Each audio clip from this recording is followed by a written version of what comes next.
Sementara macet saya membaca tentang perkembangan negara Islam yang menerapkan hukum Islam ya. Sekarang di 3 tahun terakhir ini atau 10 tahun terakhir inilah ya, ada 2 negara yang menerapkan syariat Islam dalam kehidupan mereka.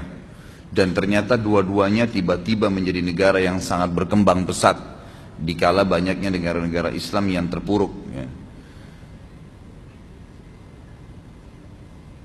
Saya bacakan, kalau yang sudah berjalan sekitar 10 tahun adalah Turki. Turki itu teman-teman sekalian, data terakhir adalah dari tadinya negara sekuler setelah dibentuk oleh Mustafa Kemal Atatürk yang memang memiliki ide-ide liberal dan sekuler, mengubah Turki dari khilafah Islamiyah menjadi Turki yang liberal, yang sekuler, menjauhkan antara agama dengan pemerintahan. Bahkan dia sempat mengganti azan dari bahasa Arab ke bahasa Turki, membaca Al-Quran dengan dialek-dialek bahasa suku-suku Turki. Indonesia sudah mulai ikut-ikutan sekarang ya. Yang Turki sudah lakukan dulu beberapa puluh tahun yang lalu gitu kan. Dan itu ternyata membuat mereka terpuruk. Subhanallah, datangnya Presiden Turki yang sekarang ini, Erdogan, yang sangat masyhur sekarang, luar biasa orang ini, semoga Allah menjaga ya. Beliau mengubah setelah dalam 10 tahun ini sistem Turki yang sekuler menjadi sistem Islam, menerapkan syariat Islam. Apa yang terjadi teman-teman sekalian? Paling tidak ada 25 poin yang dunia mencatat apa yang terjadi pada Turki setelah mengubah. Dunia mencatat ya, setelah mengubah sistem sekuler menjadi sistem Islam. Yang pertama, produk domestik nasional Turki, produk domestiknya, produk dalam negerinya di Turki tahun 2013 mencapai jumlahnya 100 miliar dolar Amerika, menyamai pendapatan gabungan 3 negara sekaligus dengan ekonomi terkuat di Timur Tengah, Arab Saudi, Uni Emirat Arab dan Iran, dan ditambah dengan Yordan, Syria serta ya, Lebanon. Jadi bayangkan, dengan menerapkan hukum Islam yang paling pertama terjadi adalah berhasil ya, menaikkan hasil produksi dalam negerinya 100 miliar dolar yang mengalahkan 3 negara sekaligus, Saudi sendiri, Emirat Arab dan Iran. Yang kedua, Erdogan membawa negerinya melakukan lompatan ekonomi yang besar dari ranking 111 dunia ke peringkat 16 dengan rata-rata 10% per tahun, yang berarti masuknya Turki ke dalam 20 negara terkuat atau G20 di dunia. Yang ketiga, tahun 2023 merupakan tahun pembangunan negeri Turki modern yang sudah dicanangkan oleh Erdogan, yang ditargetkan adalah Turki menjadi kekuatan politik dan ekonomi nomor 1 di dunia yang mengatasnamakan Islam. Yang keempat, Airport Internasional Turki, dan saya sendiri baru mungkin sekitar 2 bulan yang lalu mampir ke sana waktu mau umroh, adalah bandara terbesar di Eropa sekarang, yang menampung 1.260 pesawat setiap harinya, ditambah bandara Sabiha yang menampung 630 pesawat setiap hari. Yang kelima, Turkish Airlines meraih peringkat maskapai penerbangan terbaik di dunia dalam 3 tahun berturut-turut. Yang keenam, dalam kurun 10 tahun, Turki telah menanam 770 juta pohon hardija dan berbuah, maksudnya buah-buahan ya. Yang ketujuh, untuk pertama kali Turki di masa modern memproduksi sendiri tank, baja, pesawat terbang dan pesawat tempur tanpa awak, serta satelit militer modern pertama yang multifungsi. Sebentar, azannya tunda sebentar dulu. Nomor 8, poin 8, kelebihan 8, Erdogan dalam 10 tahun pemerintahannya telah mendirikan 125 universitas baru, 189 sekolah baru, 510 rumah sakit baru, dan 169 ribu kelas baru yang modern, sehingga rasio siswa per kelas tidak lebih dari 21 orang per kelas, dan menjadi sekolah-sekolah terunggul sekarang di Eropa. Sekarang orang-orang Eropa yang dulu didatangin sekolah, orang-orang Eropa sekarang yang datang ke Turki belajar. Ini banyak orang tidak tahu nih, padahal sebenarnya perkembangan yang sedang terjadi.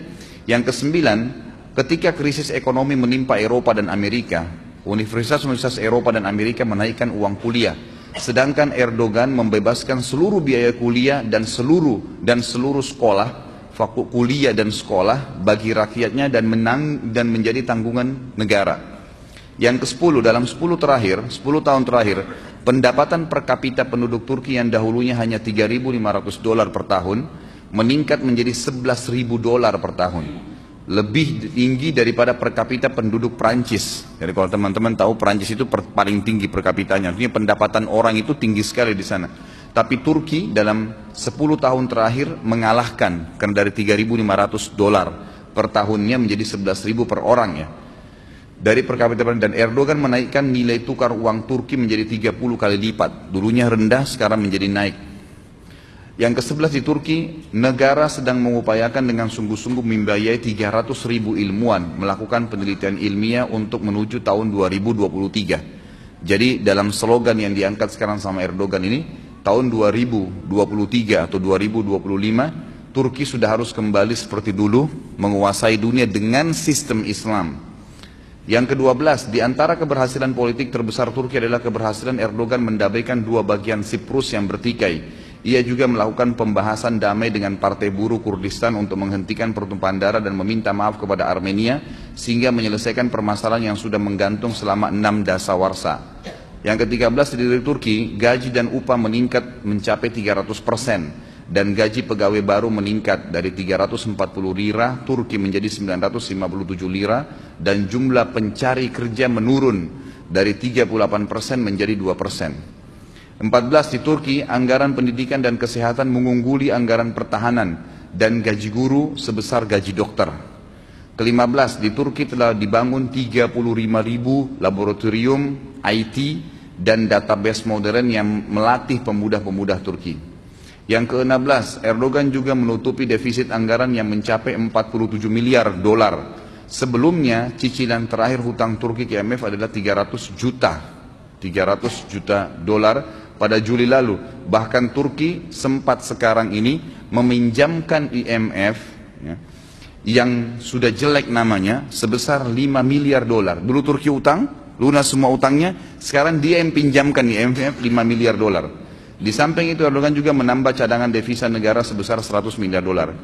17, 10 tahun terakhir ekspor Turki hanya 23 miliar dolar ekspor dari luar.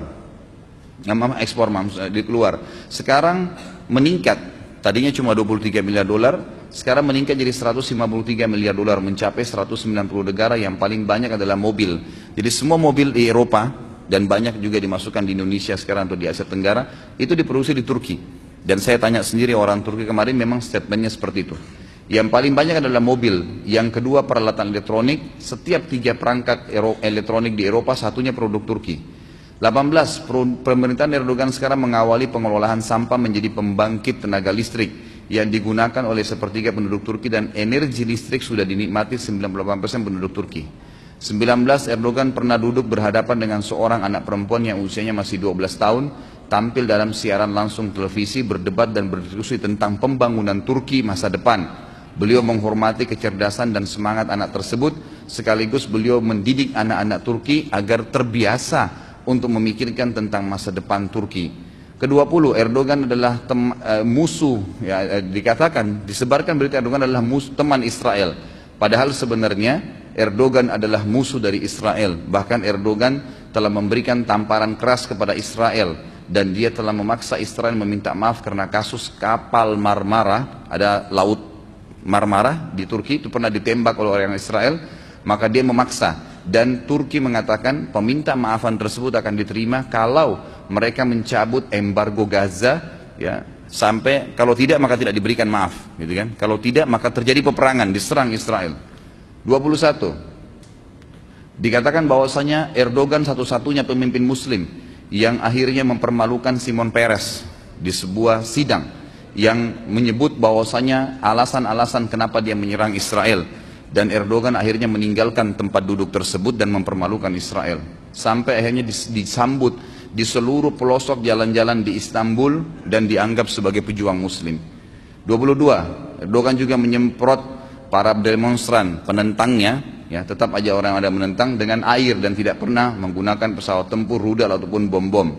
Yang ke-23, Erdogan menolak anak gadis, ya, di Turki sekarang membuka hijab saat sekolah, bahkan mewajibkan hijab di negaranya. Yang ke-24, Erdogan satu-satunya kepala negara bersama istrinya mengunjungi Burma. yang kemarin bermasalah, dan bertemu dengan kaum muslimin di sana dari kawasan Myanmar yang dapat bencana, serta membawa kaum muslimin yang sedang susah menuju ke Turki dengan menyiapkan segala macam persiapan mereka, kebutuhan mereka. Yang ke-25, Erdogan menghidupkan kembali pengajaran Al-Quran dan Sunnah di sekolah-sekolah negeri setelah hilang kurang lebih 90 tahun, dihilangkan oleh pemerintah sekuler. Sekarang pelajaran dasar harus belajar Al-Quran dan Sunnah.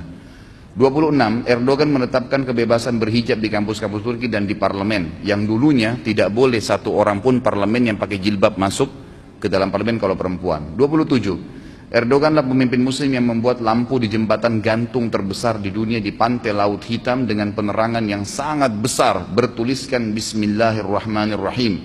Padahal ada salah satu negara Arab membuat pohon Natal terbesar di dunia dengan menelan dana sampai 40 juta dolar.